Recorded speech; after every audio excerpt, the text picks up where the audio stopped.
Dear aspirants, welcome to today's video. In this video, we'll discuss about the amendments in the J&K Reorganization Act carried out in the year 2023.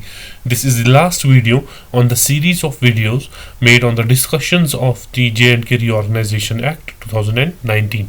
Before starting our today's session, here's a brief description of our YouTube channel. You can subscribe to our channel on the link given on your screen here, or if you want written notes of the videos on our channel, you can drop us a message on the number shown on your screen here. So let's start out today's discussion. Today we will discuss only two sections, section 15A and section 15B, because यही वो दो sections हैं जिनको introduce किया गया है through an amendment carried out in the year 2023. सबसे पहले हम देखते हैं जो section 15A है, इसमें क्या मेंशन किया गया है. इसके टेक्स्ट के पढ़ने से ही हमें पता चलती है कि इस सेक्शन में जो है प्रोविजंस जो है किस रिगार्डिंग दिए गए हैं. It deals with the nomination of the Kashmiri migrants, यानी कि Kashmiri migrants they can be nominated to the legislative assembly of J&K, only J&K, क्योंकि लद्दाख में लेजिस्लेटिव असेंबली नहीं है. सो ये प्रोविजन जो है सिर्फ एप्लीकेबल है किस पर, लेजिस्लेटिव असेंबली ऑफ J&K पर. तो बताता क्या है हमें ये सेक्शन, उसके लिए हमें पहले जानना ज़रूरी है कि माइग्रेंट हम किसको बोलते हैं.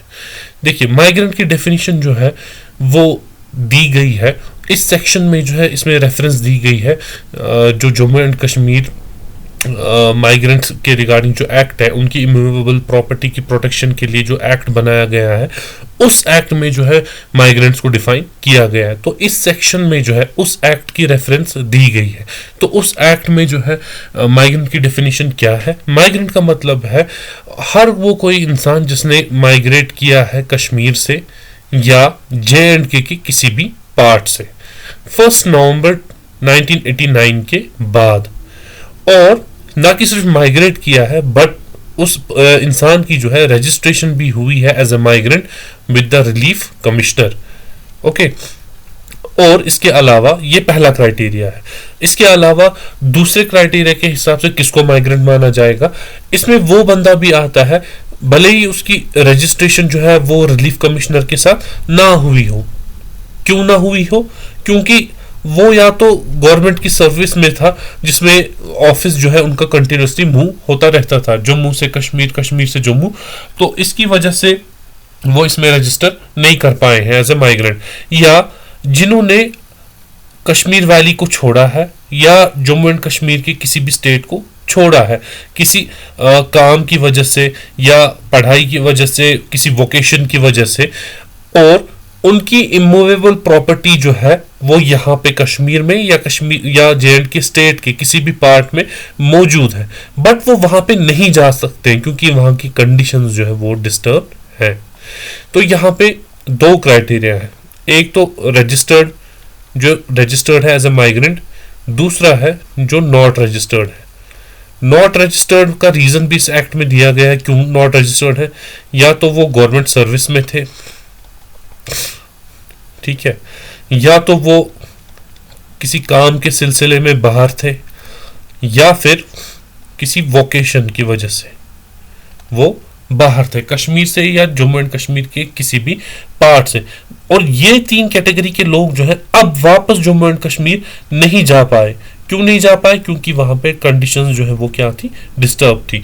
तो ये वाले रजिस्टर्ड और नॉन रजिस्टर्ड लोग, इनको कश्मीरी माइग्रेंट्स जो है कहा जाता है, बट प्रोवाइडेड कि ये कंडीशंस जो है एग्जिस्ट हो आफ्टर 1 नवंबर 1989.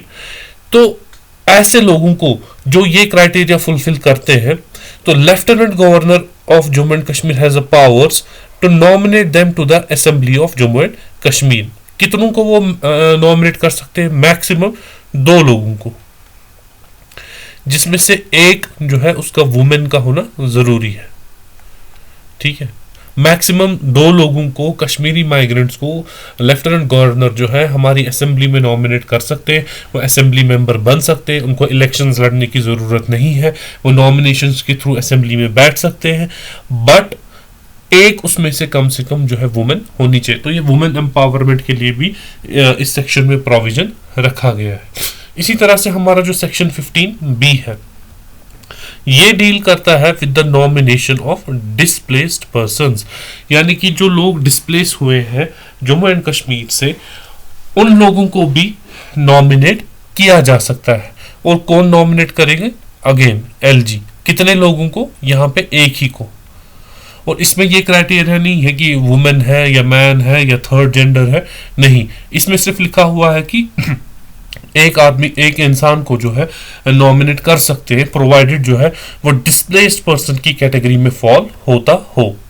अब डिस्प्लेस्ड पर्सन किसको कहते हैं? यहां पे इस सेक्शन में जो है डिस्प्लेस्ड पर्सन की डेफिनेशन दी गई है। इसका मतलब है वो इंसान जब इंडिया एंड पाकिस्तान के डोमिनियंस बन गए, यानी कि दो सेपरेट एंटिटीज बन गई, इंडिया एंड पाकिस्तान, उस वजह से या किसी सिविल डिस्टरबेंस की वजह से, ठीक है, कोई सिविल डिस्टरबेंस हो गई या इस सिविल डिस्टरबेंस के होने के डर की वजह से, भले ही सिविल डिस्टरबेंस खुद हुई ना हो, बट उनको ऐसा डर हो कि सिविल डिस्टरबेंस जो है वो हो सकती थी। कहां पे हो सकती थी? किसी भी एरिया में जम्मू एंड कश्मीर के, ठीक है, किसी भी एरिया में जम्मू एंड कश्मीर के जो presently under occupation of Pakistan है, यानी कि जिसको हम शॉर्ट में POK भी बोलते हैं, पाकिस्तान ऑक्यूपाइड कश्मीर।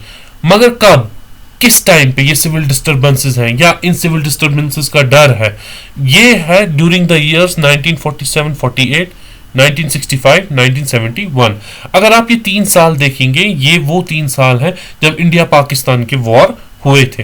तो इस दौरान अगर सिविल डिस्टरबेंस की वजह से या सिविल डिस्टरबेंस के डर की वजह से या डोमिनियंस ऑफ इंडिया और पाकिस्तान के बनने की वजह से किसी ने पाकिस्तान ऑक्यूपाइड कश्मीर को छोड़ा था या इस डिस्टरबेंस की वजह से वो डिस्प्लेस हो गए थे, और अब क्या है, अब वो लोग जो है वो इस पाकिस्तान ऑक्यूपाइड कश्मीर से बाहर रह रहे हैं, वो वापस वहां पे नहीं आ रहे हैं। ना कि सिर्फ वही लोग बल्कि उनके सक्सेसर्स भी,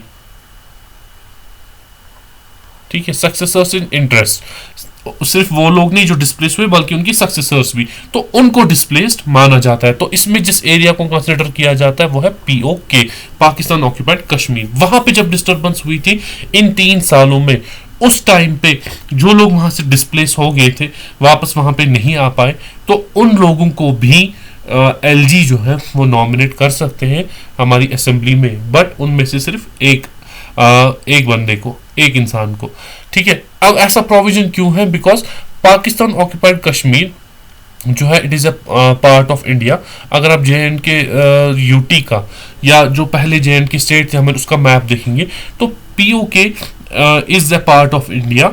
तो इसीलिए जो है ये प्रोविजंस जो है उन लोगों के लिए रखे गए। जिस तरह से उनके लिए सीट्स असेंबली में रिजर्व की गई है, इसी तरह से उन लोगों के लिए जो है नॉमिनेशन का प्रोविजन भी रखा गया है, ताकि इतने सालों से जो उनको डिस्टर्बेंस फेस करनी पड़ी है, उनको जो है अब रिप्रेजेंटेशन भी असेंबली में दी जाए। सो यही 2 सेक्शंस हैं जो अमेंडमेंट के थ्रू इंट्रोड्यूस किए गए थे, और दोनों सेक्शन नॉमिनेशंस के साथ डील करते हैं, एक कश्मीरी माइग्रेंट्स की नॉमिनेशन के साथ और दूसरे डिस्प्लेस्ड पर्सन्स के साथ। तो इसी के साथ हमारा JNK रीऑर्गेनाइजेशन एक्ट और उसकी अमेंडमेंट्स जो है, ये हमारा टॉपिक जो है पूरा यहाँ पे कंप्लीट हो जाता है। I hope you will find this discussion helpful. It will help you in your examination, and यहाँ पे हमने in detail जो है सबसेक्शंस को डिस्कस किया हुआ है। Goodbye, take care.